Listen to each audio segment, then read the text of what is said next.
Big week, huge week. It's Watches and Wonders week. New watches from a lot of the biggest brands, and of course, the biggest, the one you can't ignore even if you wanted to, and yeah, sometimes I want to. I'm going to do another video on my favorites from Watches and Wonders, but it's all pretty predictable. Every year Rolex announces its new watches. People shit on half of those watches immediately, and then when those people realize they can't get the watches, all of a sudden they love those watches. It's like clockwork, pun intended.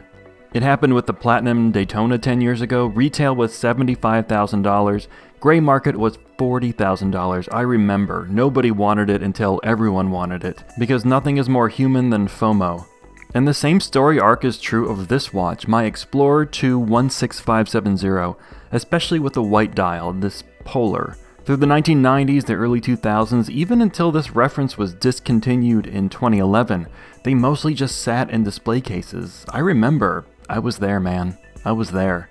My watch has a V serial number, and it was produced in 2009 and purchased in 2010. And a lot of those reasons this watch was ignored for so long, those are some of the reasons that this is the best ever Explorer 2 for me. Even after 12 years, 2 new Explorer 2 references, and changes in my personal taste and waistband size, yeah, this is still the one for me. Reason the first, the size. The 16570 was produced for 22 years, from 1989 to 2011. That's a wildly long time for a Rolex reference. And the watch did change a little bit in that time, but the size of the watch, see, that stayed the same for 22 years. Which is admirable, again, because mostly I have not. The watch is 39mm across. Yes, 39. I've measured all the different ways. Different internet sources say different things, but I own the watch, I own calipers, and I'm saying 39mm. It's 47.5mm long, 12mm thick, and has 20mm lugs. There are days where I want to wear a chunky behemoth like my Panerai PAM 111 or my Omega Pro Prof. Some days I just want that, and other days I prefer a 36mm Explorer or a Cartier tank. So there's no best size, not even for me. But 39x12, lordy, that's pretty sweet. Rolex replaced this reference with a 42mm version and replaced that one with another 42mm version. I did a video comparing a couple Polar Explorers, and listen to me when I say, they're all great watches. Rolex does not make bad watches, but I just prefer the smaller size. I like how it looks, and I like how it affects. Number 2, the comfort. This watch is extremely comfortable on my wrist, which is 9.7 to the -5th nautical miles in diameter, or about 7 inches for you landlubbers. Yeah, the size plays a big part in that comfort, but maybe an even bigger factor is the weight. Size to my 180,000 micrometer wrist, this watch weighs 123 grams. By comparison, my 116710 Batman GMT weighs 148 grams on its Oyster bracelet. That's 17% heavier, and it is noticeable. Why is the older watch lighter? 2 main reasons, the case design and the bracelet. The case of the Batman, the GMT, is larger. It's slightly thicker. It has wider lugs, not the lug spacings, but the lugs themselves. It even has bigger crown guards. Basically, the case just has more metal. But both watches have the same water resistance, 100 meters, and these also have the same movement. My Polar has the 3186 movement, which was only added to this watch in late 2006, so this watch with this movement is a little more rare than watches with the 3185 movement. And it doesn't matter, or it shouldn't matter, but nerds gonna nerd and resellers are gonna try to take your money somehow. It's the circle of life. The other reason the Explorer is lighter is the older bracelet style. This watch has solid end links, but the bracelet links are hollow, which is not the case with newer Rolex bracelets. Those all use solid bracelet links. And then there's the clasp. The newer Rolex clasps are made of thick, milled metals, and many of them have clever adjustment systems like the glide lock on the Submariners or the Easy Link. This is the Easy Link on my GMT. The 16570 Explorer 2, the clasp is thin and stamped from a sheet of steel. The only adjustment system it has are 4 holes that allow you to change the length if you've got something like a paper clip nearby. After years of owning different Rolex watches from different eras, This style from the early 2000s, this is absolutely my favorite style. It's lighter, it's more flexible, it's simpler. I just like it a whole lot. Again, I'm not saying it's objectively better. There is no objectively better with Rolex watches. Get the f*** out of here with that. This is definitely better than that talk. Unless you add the important, life-changing, beautiful phrase, for me. Number 3, the design. The design and the size are different topics for me. Because when I talk about the design, I'm referring to the bezel, the dial, the hands.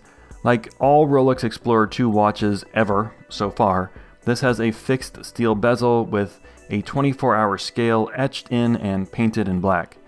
I like rotating GMT bezels, but I don't actually rotate them, so I don't need a rotating bezel. And more importantly, I just like how a steel bezel looks, especially one without bezel grips. It's smooth with a really nice polished chamfer. It's just a hint of elegance, which is also the title of my self-published autobiography. A Hint of Elegance, the true story of You're Terrific, the internet's most okayest person. The hands of this generation Explorer are a reasonable size. You might even say they're thin, especially compared to the supersized hands and markers that showed up on later Explorer watches. Those are monstrous, which isn't necessarily bad, I just like the old ones better. The dial is white. I love that. I love white dial sports watches. I find them easier to read, especially this one with the black marker surrounds and the black hands. I think this high contrast look is really nice. And white dial Rolexes are just a little uncommon. There's no white dial Submariner or fully white dial GMT Master or Explorer 1. The Daytona, that's the next likely to have a white dial, and I think the black dial Daytonas might be more popular, I'm not sure. So I kind of like the rarity of this dial color in the Rolex lineup. Another thing I like about white dials is that I think they work better with more strap options than black dials or colored dials.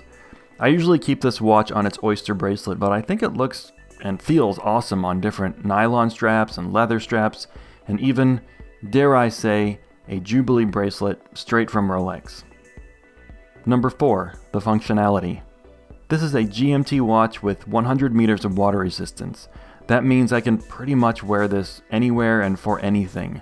GMT, that's my complication. Or really any complication that helps me track a second time zone. Chronographs don't really do much for me. Moon phases, meh. Minute repeaters and tourbillons, boring. I'm kidding. GMTs are just very useful to me. So between that and the water resistance and the comfort, this watch could functionally fill all my wristwatch needs. But I guess so could an Apple Watch. But an Apple Watch doesn't make me a hit with fellow shut-ins. And impressing people, I mean, that's actually a function of watches. Don't delude yourself that it's not. You know better. Epilogue, an apology and a wish. In the time I've had this Explorer 2, this watch has gone from hidden to hot, from forgotten to fire, from quiet to quintessential. And of course, that means that this, in a few years' time, it doubled in price, and that sucks. I don't care if that means I could sell it for a profit. I'm not going to. I don't care if you bought this so that you could make a profit. If that's the case, you and me, we can't be friends. If my photos and videos of this watch have kind of contributed to its monetary appreciation, I'm sorry. That's dumb. I wish these were still available with a full kit for $4,300. Now they're more than twice that. And people often ask me if I think this is a $9,000 watch, if that's a good price, and my answer is, it depends.